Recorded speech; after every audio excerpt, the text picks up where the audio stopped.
అప్పుడు ఆ పెద్దలందరూ కూడా గమనించి, అయ్యో నేను జన్మతో కర్మతో పాపం కలిగిన వాడిని కదా, అయ్యా ఈ పాపం నుంచి విడిపింపబడాలంటే ఇది ఏం చేయాలని అప్పుడు ఆ ప్రజలు పశ్చాత్తాపం పడి రక్షణ పొందారు.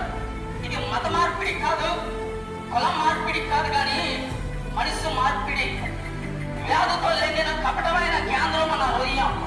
చెడిపోయిన ఈ హృదయాన్ని బాగు చేయడానికి యేసుక్రీస్తు ప్రభువారు నీ కొరకు ప్రాణం పెట్టాడు. ఆ దేవుడిని ప్రేమించాలని మనసారా కోరుకుంటున్నాను. ఈ గ్రామాన్ని దేవుడు ఎంతగా ప్రేమిస్తున్నాడు. ఏ విధంగా ఆ ప్రజలు ఆ స్త్రీని పట్టుకున్నారు. ఈ గ్రామంలో జీవిస్తున్న మీరు కూడా మనుషులతో నిందించబడ్డారేమో. అయితే నా దేవుడు ప్రేమించే దేవుడు, ఆదరించే దేవుడు. ఆ ఆదరించే దేవుడు నిన్ను ప్రేమిస్తున్నాడు. ఆయన పేరే నజరేయుడైన యేసు. ఆ యేసు రక్షిస్తున్న అందరినీ, మీ కుటుంబాన్ని, మీ వ్యాపారాలు, మీ బిడ్డని దేవాది దేవుడు దీవించి ఆశీర్వదించి ఉన్నగాక. ఆమె దేవుని నామానికి మహిమ కలుగునుగా. మనకి గ్రామ ప్రజలకి ప్రభు నామంలో వందనాలు తెలియజేస్తున్నాను. ఈ సమయంలో ఒక మంచి వార్త చెప్పడానికి వచ్చి ఉన్నాను. ఏంటి వార్త అంటే, ఒక భక్తుడు ఈ రీతిగా సెలవిస్తున్నాడు. ఓ ప్రజలారా, ఓ భూమి మీద నివసిస్తున్న జనులారా, ఇదిగో మానవుడు ఒక హృదయం చెడిపోయిందట. మానవుడు ఒక హృదయం పాడైపోయింది. ఆ పాడైపోయిన హృదయాన్ని దేవుడు బాగు చేయటానికి యేసుక్రీస్తు ప్రభుల వారు 2026 సంవత్సరాల కిందట ఈ మానవుల కొరకు ధ్యానం పెట్టి పుణ్యదానం బలియాగం జరిగించాడు. ఆ దేవుడు నిన్ను ప్రేమిస్తున్నాడు. హృదయంలో వ్యాధులతో బాధతో కన్నీడుతో ఉండేవేమో, ఆ యేసుక్రీస్తు ప్రభుల వారు హృదయాలు ఎరిగిన దేవుడు. ఆ దేవుడు నిన్ను ప్రేమిస్తున్నాడు. ఆ దేవుడు పరిశుద్ధుడు, ఆయన నీతిమంతుడు.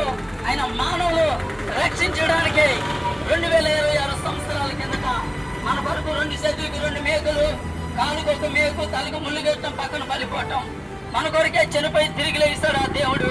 ఆ దేవుడు మానవ కొరకు ప్రాణం పెట్టాడు. యేసుక్రీస్తు ప్రభువారు నిన్ను ప్రేమిస్తున్నాడు. నేను రక్షించాలని, నిన్ను ఆదరించి బలపరచాలని దేవుడు నిన్ను ఎంతగా ప్రేమిస్తున్నాడు. మీ కుటుంబాలు, వ్యాపారాలు, మీ పిల్లలు దేవుడు దీవించి ఆశీర్వదించునుగా. ఆమె దేవుని నామానికి మహిమ కలుగునుగా. దేవునికి మహిమ కలుగునుగాక. ఈ సమయమందు ఒక వార్త చెప్పడానికి గ్రామానికి వచ్చి ఉన్నాం. ఈ గ్రామ ప్రజలకి, పెద్దలకు, చిన్నలకు ప్రభువు నామములో వందనాలు తెలియజేస్తున్నాను. యేసుక్రీస్తు ప్రభువారు మానవులు ప్రేమిస్తున్నాడు. ప్రేమించే దేవుడు యేసుక్రీస్తు ప్రభువారు. యేసుక్రీస్తు ప్రభువారు నేను ప్రేమించే దేవుడు. యేసు నిన్ను రక్షించే దేవుడు. మానవుడు హృదయం పాడైపోయిన హృదయాలు బాగు చేసిన వాడు యేసుక్రీస్తు ప్రభువారు. మానవుడు జన్మతో కర్మతో పాపం కలిగిన వాడు. ఆ పాపం నుంచి విడిపించబడటానికే యేసుక్రీస్తు ప్రభువారు 2026 సంవత్సరాల కిందట మన కొరకు ప్రాణం పెట్టి పుణ్యదానం బలియాగం జరిగించాడు యేసుక్రీస్తు ప్రభువారు. దేవుడు నిన్ను ప్రేమిస్తున్నాడు. పరిశుద్ధుడైన దేవుడు నిన్ను ప్రేమిస్తున్నాడు.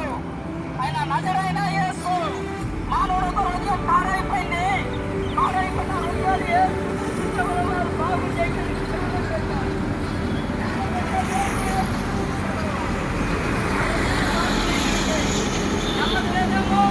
శాంతి లేదేమో, ఆ శాంతి పంచడానికే యేసు నిన్ను ప్రేమిస్తున్నాడు. ఆయన నిన్ను రక్షించును, ఆయన నిన్ను ప్రేమించును. ఆ ప్రేమించిన దేవుని వంత దగ్గరికి వస్తే దేవుడు నిన్ను దీవిస్తాడు, ఆశీర్వదిస్తాడు, పరలోక రాజ్యానికి వారసులుగా ఉంచుతాడు. యేసు ప్రభు రక్షకుడు. ఆ రక్షకుడు నమ్ముకుంటే నీ ఆత్మకి రక్షణ కలుగుతుంది. ఆత్మకి రక్షణ కలిగితే పుణ్యలోకమని, స్వర్గమని వెళ్ళాలి అంటే, ఆ పరలోకంలో వెళ్ళాలి అంటే, పుణ్యలోకానికి వెళ్ళాలంటే, పరలోకానికి వెళ్ళాలంటే, వైకుంఠంకి వెళ్ళాలంటే, ఆ పాపం నేను పరిశుద్ధిని నమ్ముకుంటే పరలోక రాజ్యానికి వెళ్తారు. ఆ పాపం నేను దేవుడు నేను ప్రేమిస్తున్నాడు. ఎక్కడున్నా సరే ఈ మాటలు వినండి, దేవుడు తెలుసుకోండి, దేవుని నామాన్ని మహిమ పొందుకోమండి. దేవుని నామానికి మహిమ కలుగునుగా. ఈ మాటలు దేవుడు దీవించునుగా. ఆమె చిన్నలకు ప్రభు నామంలో వందనాలు తెలియజేస్తున్నాను. ఒక మంచి వార్త చెప్పడానికి వచ్చి ఉన్నాం. దేవుడి జ్ఞానాన్ని ఎంతగా ప్రేమిస్తున్నాడు. రాజ్యంగా ఉన్నారు. ఏం చెప్పారంటే మనసున్న మహారాజు యేసుక్రీస్తు ప్రభువు వారు. ఎందుకు అన్నాడంటే ఆయనలో ఏ పాపం లేదు, ఆ పాపం నేను దేవుడు గొప్పవాడని ఆయన రాజ్యాంగంలో రాసి పెట్టాడు. అలాగే మానవుడు ఈ రోజుల్లో చూసుకున్నట్లుగైతే మానవుడు జన్మతో కర్మతో పాపం కలిగి ఉన్నాడు. ఆ పాపం నుంచి, ఆ శాపం నుంచి విడిపించబడటానికి మానవుడు ఒక హృదయం చెడిపోయింది. చెడిపోయిన హృదయాన్ని బాగు చేయటానికి వారు ఈ కొరకు 2026 సంవత్సరాల కిందట మానవుల కొరకు ప్యానం పెట్టాడు. ఆ ప్యానం పెట్టే దేవుడు నేను ప్రేమిస్తున్నాడు. ఆ ప్యానం పెట్టిన దేవుడు నిన్ను రక్షించాలని ఆకాశం నుంచి చూస్తున్నాడట. మన ప్రజలు ఎలాగున్నారు, ఆకాశం నుంచి ఆ దేవుడు చూస్తున్నాడట. అందుకే దేవుడు నేను ప్రేమిస్తున్నాడు. దేవుడు ఎందుకు నేను ప్రేమిస్తున్నాడో తెలుసా? నీవు దేవుడికి కావాలి. మానవుడు చనిపోయిన తర్వాత ఎక్కడికి వెళ్తామో అర్థం అవట్లేదు మానవుడికి. చనిపోయిన తర్వాత పరలోకం అనేది ఒకటి ఉంది, వైకుంఠం అని ఒకటి ఉంది, స్వర్గం అని ఒకటి ఉంది. ఆ స్వర్గానికి, ఆ వైకుంఠం లేదా పరలోకానికి వెళ్ళాలి అంటే పాపం లేని పరిశుద్ధుల్ని తెలుసుకుంటే పరలోక రాజ్యానికి వెళ్తారు. పాపం లేని వాటితో సాహసం చేస్తే